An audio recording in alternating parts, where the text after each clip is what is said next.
solutions and the way that we innovate around trying to support these populations comes from actually talking to them and hearing what they need. And I felt like that was missing.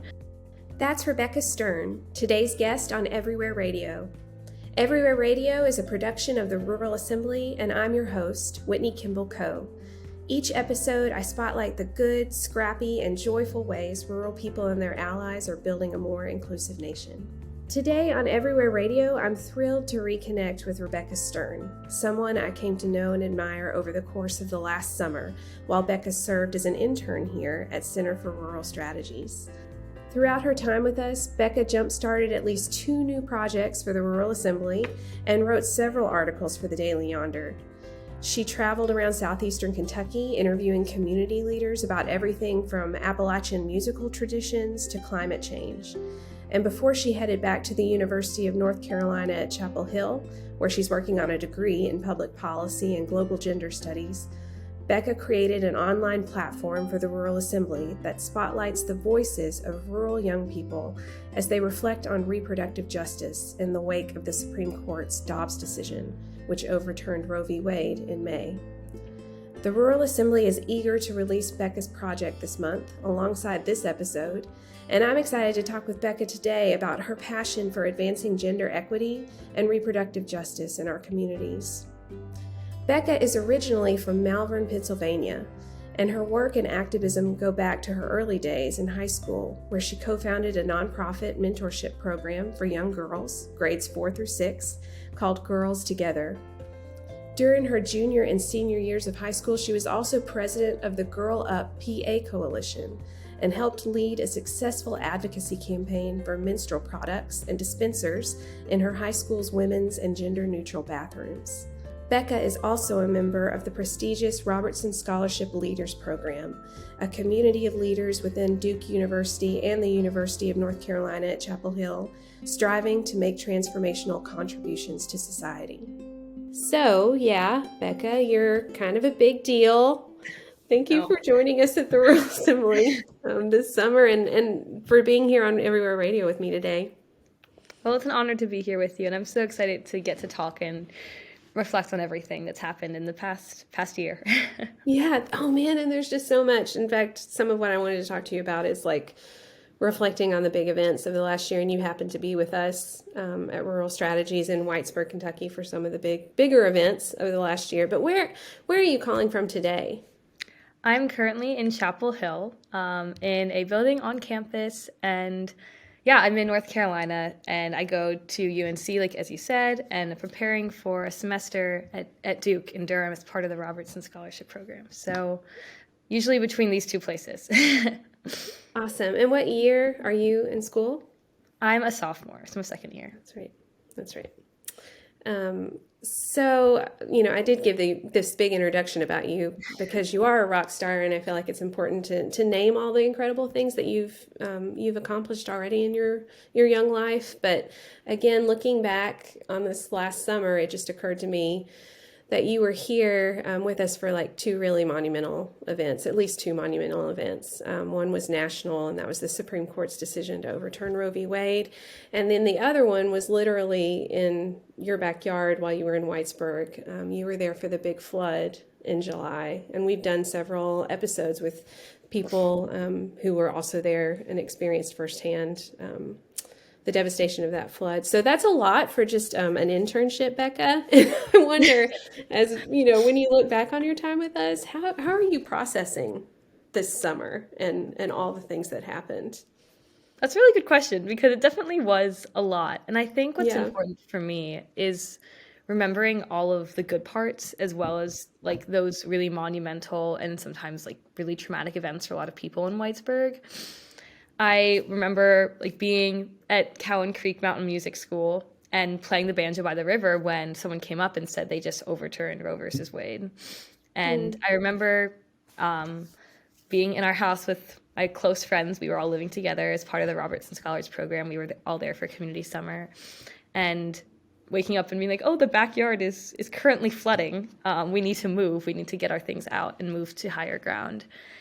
So I think having this juxtaposition of like these really amazing times and these really like difficult times that were really stressful and chaotic is important, because it's not right to only remember the good parts, but it's also not right and can feel like it under undersells, or I don't know if that's the right word, but it isn't fair to the entire experience to not talk about these amazing moments. I think for me, it's important to keep all of these things in mind and give each of them like their due weight.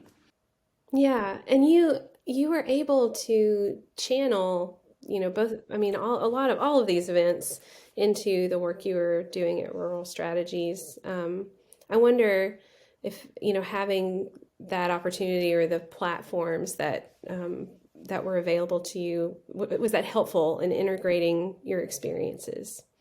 Definitely. I think especially with the reproductive justice, when the overturn happened, I'm not from Kentucky, and being in Kentucky and feeling a little bit powerless because I knew at the end of the summer I was going to go back to, I live in Pennsylvania, I go to school in North Carolina, and although a little bit shaky, both of those states did allow abortion. And I think for me, that kind of what was important was making sure other young people got their voice heard who are going to be impacted by this, that they were able to speak. And I think having the rural strategies be an outlet to give them that voice was really meaningful to me, that, and I was really grateful that I had that opportunity. And then as well with the flood, I've been able to continue to work with Rural Strategies. The Robertson Scholars alumni have been amazing. I've been working with some of the students who were there to launch a fundraising campaign and continue to work to support Whitesburg in the recovery from it. So I think, and Rural Strategies has been like an incredible partner. I'm so glad to hear that. So I want to talk more about the project that you launched with us, but first I really wanted to know, who is Rebecca Stern beyond the incredible bio that I just read? What are some things that what are some ways that you describe yourself and think about yourself in this time and place in this country? I think the main identifier I've kind of clung to in the past year of my life, 2 years, has been being a sister. And I think that is the way I kind of try to lead, both in my personal and like professional lives, is professional and like in whatever sense a college student can say that. But I have a really close relationship with my two sisters, and a lot of that relationship is tied up in my favorite things, whether that's music, spending time outside. And in college, I think my fun fact is always I'm in an a cappella group. And I'm in a historically female a cappella group, and that is like a family. So I think treating people like family and having that kind of sister relationship where you know that you're there for them and that they can come to you and you're treating them with kindness and with empathy. I was looking at an informational interview that you gave for the Robertson Scholars program, where they asked you, how would you go about creating transformational change in communities? And you mentioned right at the top listening and empathy as two of the tools that you feel are most important. Do you think that comes from this bond that you share with your sisters? Is it family-based? Is it place-based? What has influenced your thinking to make you feel like those are the essential tools for transformational change, listening and empathy? I think a lot of it comes from my sisters, and I think also it comes from, I think, friendship. I think the people I've grown the most from and the places I've grown have like all come from that place of able to have a conversation with someone that like makes you maybe rethink the way that you are living your life and the way that you want to lead.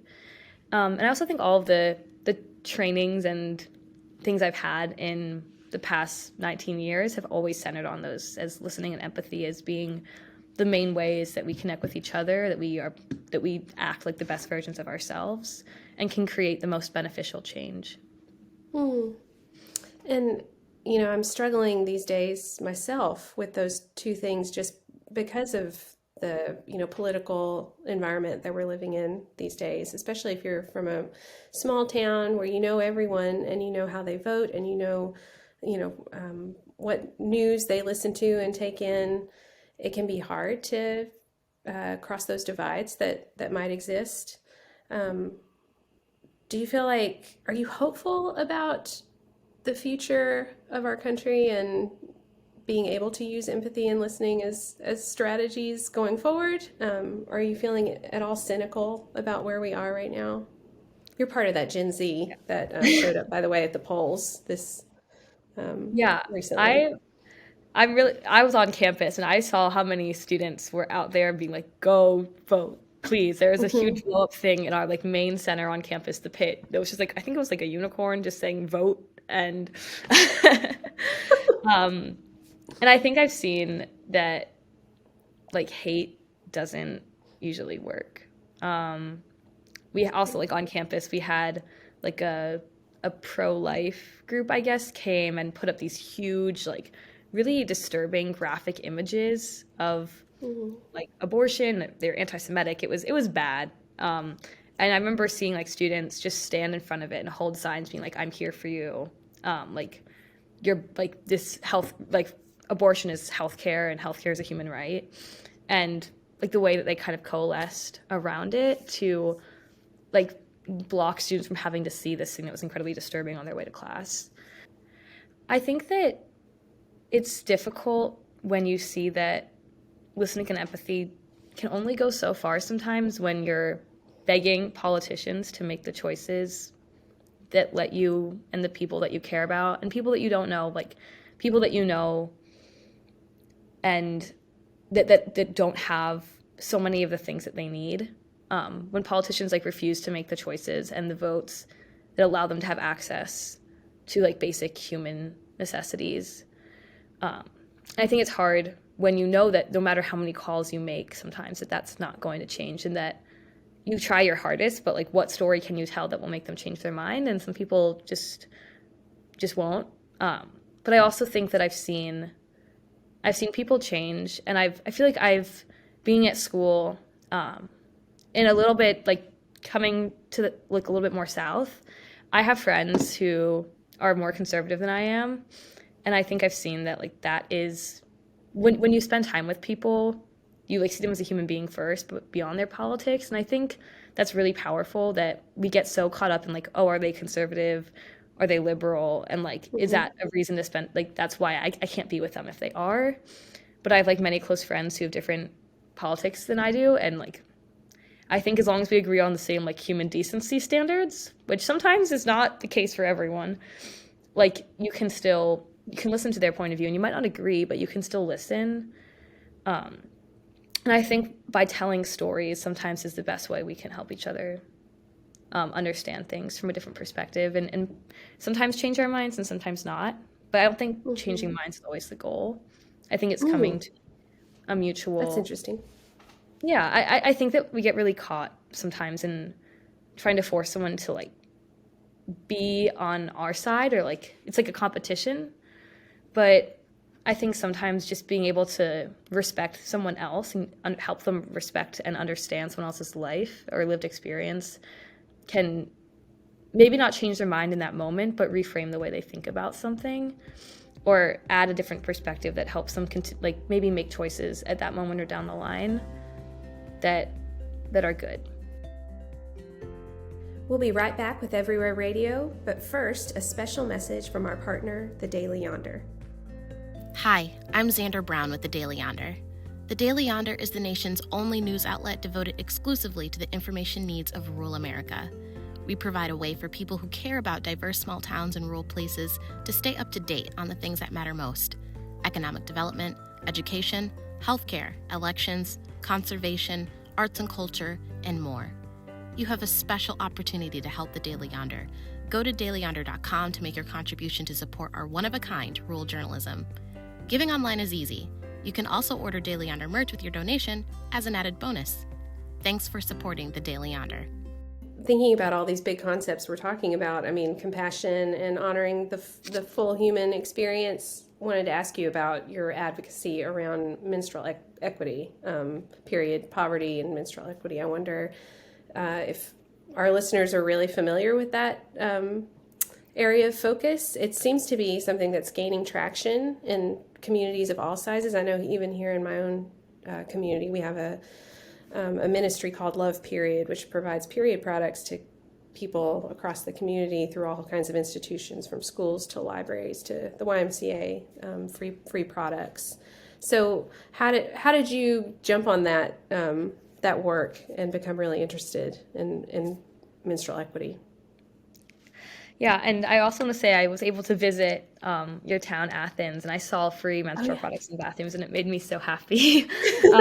Yeah, But me too. yeah, so I remember it was a very random kind of occurrence. So I was like on Instagram, as any Gen Z person is. I think I was in 10th grade, and I saw that my friend who also did Girl Up. Girl Up is a international organization, actually, and we had a chapter at our school, and my friend was the president of her chapter at her school. And she posted a picture with a tampon and pad dispenser being like, we just got free menstrual products for our school. And I was like, I think that's cool. I want to know how you did that and what that's about.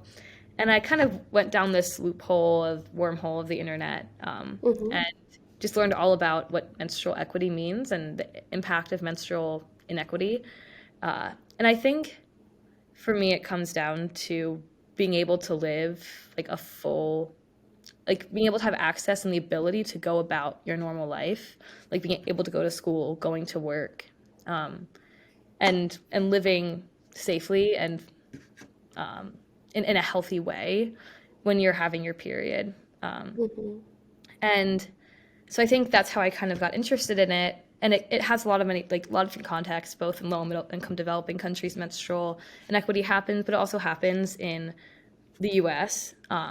And it was happening in my school. I was like talking to students and realizing they were leaving class and they were going home, or they were sitting in the nurse's office because they didn't have menstrual products. And no one should have to leave class and lose out on education because they don't have access to a tampon or a pad, or whatever menstrual product they choose to use. And I was talking to students also and realizing that students who were LGBTQIA+ were also struggling to get access to menstrual products. And I think when we were working on this project, like trying to make sure that they were also having their needs met, because it isn't just a woman's issue. And I think it's important that they're not just called like female products or female sanitary products. They're just menstrual products. I think a lot of our work was just trying to normalize it and help people get access to the products they needed. I was working with a teacher at our school who also ran something called the Comfort Closet, which had a bunch of other bodily care products, as well as menstrual products, and students would get referred there by their teachers. And I wanted to make sure that we had that, and that was fully stocked with menstrual products, as well as normalizing that anyone might need this at some point during the day and having those available. That is so inspirational, and it helps me even think about here locally, pathways that we could be on with Love Period, and serving our community. And the expansiveness of your definition about, who are menstrual products for, that it's not just a women's issue, that threads from that are definitely evident in your work at Rural Strategies around reproductive justice in this project that we're going to be sharing with the Rural Assembly audience in the coming weeks, that you jump-started for us. So I want to go there now and talk about, like, right after the Dobbs decision, how the Rural Assembly staff, we were all sitting around on a Zoom, I think, or something like that, wondering what is the best way we could step in this moment. And your idea was to let's tap young people and talk to them about their experience of not just abortion access, but about reproductive justice more broadly. And again, expanding that tent and that definition. You want to tell us about just kind of the genesis of this project? I think being in that meeting, I think it gets very divisive when you get to older people. But at the end of the day, like, young people tend to be sometimes the most disadvantaged by not having access to abortion and contraceptives, and especially in rural areas. I was able to talk to young people, and a lot of the things they struggled with are things that are like very unique, I think, to rural areas too. And I felt like there was a missing voice in this conversation. And it kind of came down to this one quote, and I was looking up every day, like rural reproductive justice or rural abortion access, or rural contraceptive access, rural Roe versus Wade after the overturn. And I remember it always would come down, it's like, well, this clinic closures and all these things always impact low-income people, people of color, and rural populations. And that's kind of where it ended. And I felt like there was more to say than that. And I think solutions and the way that we innovate around trying to support these populations comes from actually talking to them and hearing what they need. And I felt like that was missing. And I was happy to be in Kentucky and be able to have friends who were young people that I could talk to. I remember the first round of interviews I did, I had two friends who were working at Apple Shop for the summer. And basically they just were inviting their friends over, and all of a sudden we had 4 people sitting around talking about abortion, and it was great. Mm-hmm. Yeah. So you immediately employed the listening and empathy skills, but I love what you were saying there about how so much of the national coverage about this has stopped at the point at which it says rural populations, people of color, and underprivileged populations are the ones that will feel the effects of this most keenly. And your response was, and what and why and how do we innovate around that? Your takeaways from these interviews, I mean, I think you were able to do a really good job of kind of like summarizing some of the key insights and takeaways. Do you want to share some of those here? Yeah, for sure. And I also want to say there's so much more that people I didn't get to interview, and I'm sure more things I would have learned. And even talking to people in the South, rural South versus rural North, or like there's a lot of different perspectives, and I think it's important to see that this is not all encompassing, but these are the experiences of the couple people I did get to interview. So the main things were, in rural areas, sex education is not as comprehensive nor inclusive of LGBTQIA+ or disabled people. And listening to these folks, I learned a lot about that and how that kind of makes them feel when they're living in these areas and they don't feel seen or respected in their curriculum. There's also a big religious influence of Christianity on rural areas that was deeply felt by rural youth in reproductive health care matters, especially ones who aren't Christian or religious at all. I remember one of my favorite interviews was with Phoebe Wagner, who talked about being Jewish in a rural area and kind of having to abide by Christian moral codes, but that's not really what you believe. I'm also Jewish, and the way that our religion is felt and treats abortion can be very different than Christianity. So it was really interesting to talk to her about that and what it's like navigating that as someone living in a rural area that can feel dominated by Christianity.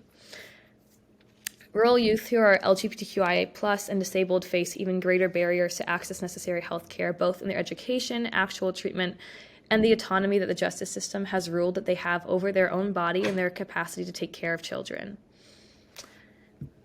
I talked to half, I think, of our folks were disabled, and I think that was really powerful in hearing how that identity intersected with their others, especially their rural one, to impact their ability to access reproductive health care and how they were thinking about reproductive health care and how society viewed them and their experiences with sex and what that meant for reproductive health care.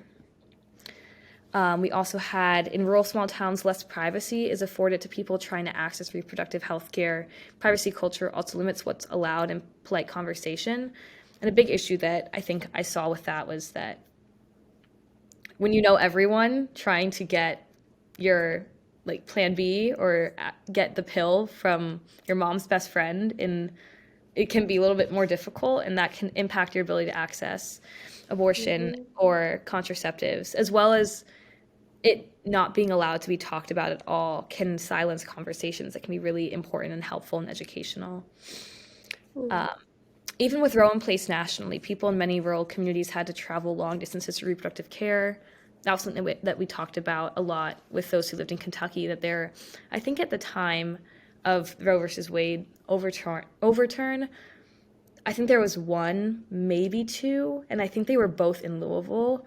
So for many people, it meant they were traveling 3 hours each way, maybe more, to get an abortion. So when people start talking about these distances being so much longer than they used to be, for some cases that was what people were already facing before, which I think was really important. That sometimes when Roe versus Wade was talked about, a lot of the time when you interview people of color, they said, well, we also never had access. Like we didn't have abortion access before for a lot of the reasons that play into reproductive justice and seeing an overall framework of what it means. It's not just about the legal right to have an abortion, but all the other factors that impact that and impact reproductive health care and being able to even raise a child. And I think for many people in rural communities, they had similar problems where it's not just about whether you legally have the right to abortion, like what are the other factors that impact your ability to get one and to have control over the ability to have a child or not and raise that child in the way that you want. And then finally, every youth and many youth practitioners I talk to bring up fear and shame in the wake of the overturn of Roe versus Wade. Because of all of this fear and uncertainty and confusion, people didn't know where to go to. So everyone's afraid. And I think feeling scared was such a common reaction. And you're relying on social media and sometimes very helpful TikTok advice, but also you can't sometimes go to the trusted adults in your community. And you don't know what the future holds, where if you, in a year, you'll be able to get an abortion or in a day. So I think that when the world kind of feels like it turns upside down, not having these like safe spaces to go to can be really, really scary.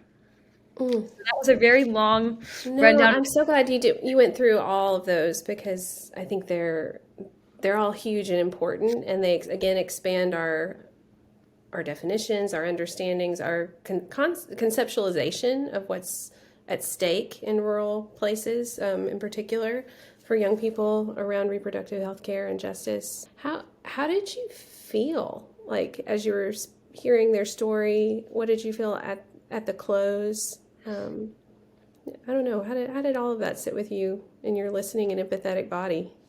I think for me, thinking about what it is like to live in these communities and be 30 minutes away driving or something around that from a grocery store or drugs or gas station where if you want to get birth control, like everyone's going to know.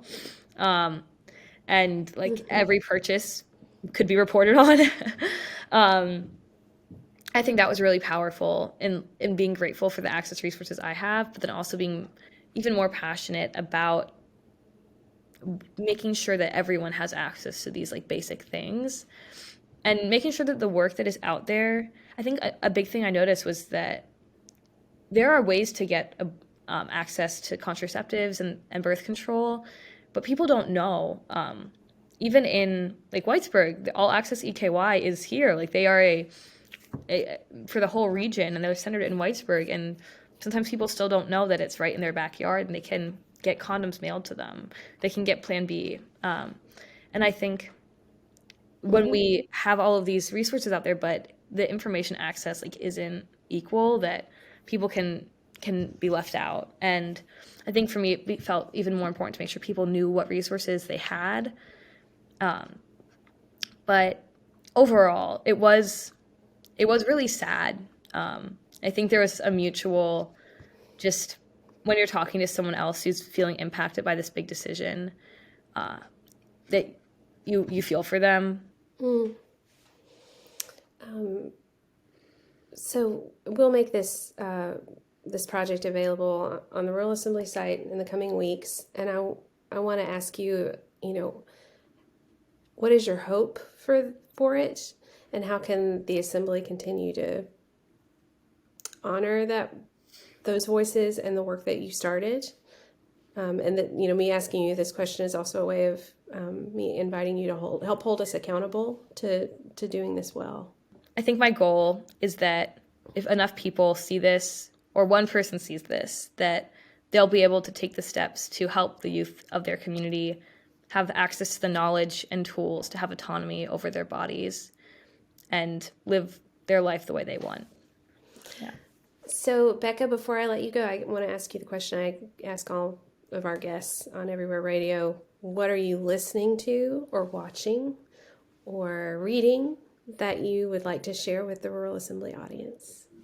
Such a good question, and I really wish I had more to say because I'm so well, you're a student.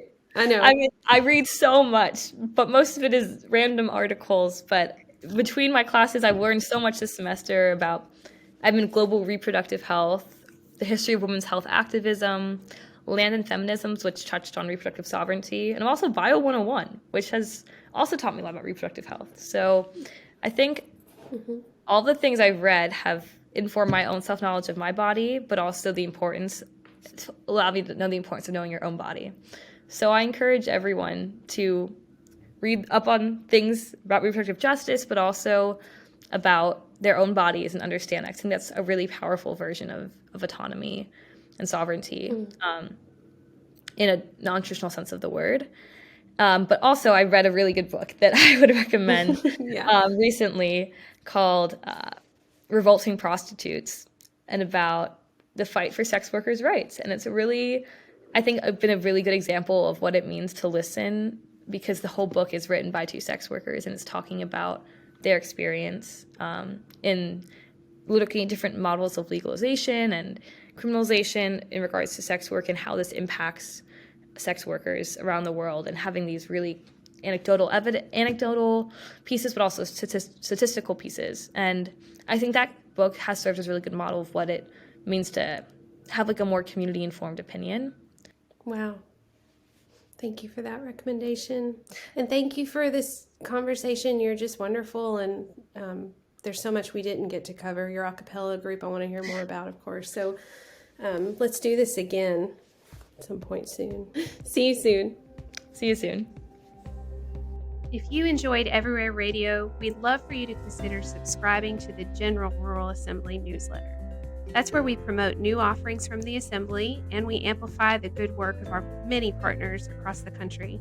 We've also launched a new policy advocacy newsletter that comes to inboxes on Mondays to help you start each week with a quick take on the top issues that we're tracking across the nation.